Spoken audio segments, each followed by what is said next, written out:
ಅಸ್ಲಾಂ ವಲೈಕುಂ ರಹಮತುಲ್ಲಾಹಿ ಬರ್ಕಾತುಹು. ಎಲ್ಲರಿಗೂ ನನ್ನ ನಮಸ್ಕಾರ. ಇವತ್ತು ವಿಡಿಯೋ ಮಾಡೋ ಉದ್ದೇಶ ಏನಂತ ಹೇಳಿದ್ರೆ, ಮಧ್ಯಾಹ್ನ ಇವತ್ತು ನನಗೊಂದು ಲೆಟರ್ ಸಿಗುತ್ತೆ. ನಿಮ್ಗೆ ಕಾಂಗ್ರೆಸ್ ಪಕ್ಷದಿಂದ, ಯೂತ್ ಕಾಂಗ್ರೆಸ್ ಪಕ್ಷದಿಂದ ನಿಮ್ಮ ಹುದ್ದೆಯಿಂದ ನಿಮ್ಗೆ ಉಚ್ಚಾಟನೆ ಮಾಡಲಾಗಿದೆ ಅಂತ.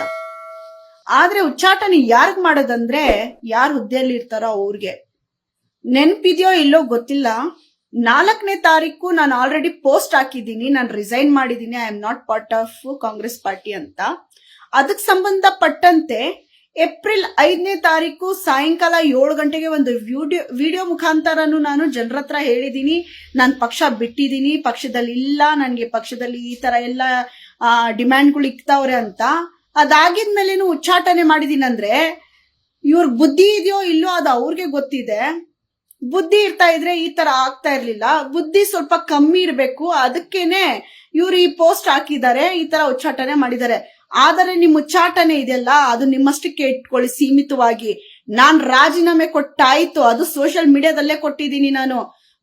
ನಾನು ರೆಸಿಗ್ನೇಷನ್ ಲೆಟರ್ ಕೊಡ್ದಿರೋ ಕಾರಣ ಏನಂದ್ರೆ, ಅಫಿಷಿಯಲಿ ನನಗೆ ಅಲ್ಲಿಂದ ಹಿರಿಯರಿಂದ ಡಿಸಿಪ್ಲಿನ್ ಕಮಿಟಿಯಿಂದ ನನ್ ಕಾಲ್ ಬಂತು, ಇನ್ನು ನೀವು ತಡ್ಕೊಳ್ಳಿ, ರೆಸಿಗ್ನೇಷನ್ ಸಬ್ಮಿಟ್ ಮಾಡಬೇಡಿ ಅಂತ. ಅದಕ್ಕೆ ನಾನು ತಾಳ್ಮೆಯಿಂದ ಇದ್ದೆ. ಆದ್ರೆ ನೀವು ನಿಮ್ ಚಿಕ್ಕ ಬುದ್ಧಿನ ಈ ತರ ಲೆಟರ್ ಕೊಟ್ಟು ತೋರ್ಸ್ಬಿಟ್ಟಿದೀರಾ. ಮತ್ತೆ ಇದರಿಂದ ಯಾರ್ಯಾರು ಇದಾರೆ, ಯಾರ್ಯಾರು ಹೇಳಿ ಏನ್ ಮಾಡಿಸಿದಾರೆ ಎಲ್ಲ ಗೊತ್ತಿದೆ. ಅದು ಯಾಕೆ ಸುಮ್ನೆ ನೀವು ಈ ತರ ಇದ್ ಮಾಡ್ಕೊಂತಾ ಇದ್ದೀರೋ? ಮುಸ್ಲಿಂ ಸಮಾಜದಲ್ಲಿ ನೀವು ಕೆಣಕ್ತಾ ಇದ್ದೀರಾ ಎಲ್ಲಾರ್ಗು ಅಷ್ಟೇ. ನೀವು ಜಬ್ಬಾರ್ ಸಾಹೇಬ್ರಾದ್ರು, ನಸೀರ್ ಅಹಮದ್ ಸಾಹೇಬ್ರಾದ್ರು, ಇನ್ ಯಾರ್ಯಾರು ಟಾರ್ಗೆಟ್ ಮಾಡ್ತಿರೋ ಗೊತ್ತಿಲ್ಲ. ನೀವೇನ ನಿಮ್ಗೇನ್ ಗೊತ್ತಾ ಆಸೆ ಬಂದ್ಬಿಟ್ಟಿರೋದು? ಬರೋ 2028ರಲ್ಲಿ ಕಾಂಗ್ರೆಸ್ ಪಕ್ಷ ಅಲ್ವಾ, ಕಾಂಗ್ರೆಸ್ ಸರ್ಕಾರನೇ ಇರಬಾರ್ದು ಕರ್ನಾಟಕದಲ್ಲಂತ ನೀವು ಡಿಸೈಡ್ ಮಾಡ್ಕೊಂಡಿದ್ದೀರಾ ತಮ್ಮಷ್ಟಕ್ಕೆ ತಾವೇ. ಅದಕ್ಕೋಸ್ಕರ ಮಾಡ್ತಾ ಇದ್ದೀರಾ. ನಾನು ಒಂದು ವಿಡಿಯೋ ಮಾಡಿದಕ್ಕೆ ನಿಮ್ಗೆ ಪಾರ್ಟಿ ಅಟ್ಯಾಕ್ ಆಯ್ತು, ಪಾರ್ಟಿಯಲ್ಲಿ ಇದ್ದಾಯ್ತು ಅದಾಯ್ತು ಅಂತ ಹೇಳಿದ್ರಲ್ಲ, ನಿಮ್ಗೆ ಇದ್ರ ಬುದ್ಧಿ ಜನ 2028ರಲ್ಲಿ ಕಳ್ಸೇ ಕಳಿಸ್ತಾರಂತ ನಾನು ಹೇಳಕ್ ಇಷ್ಟಪಡ್ತೀನಿ.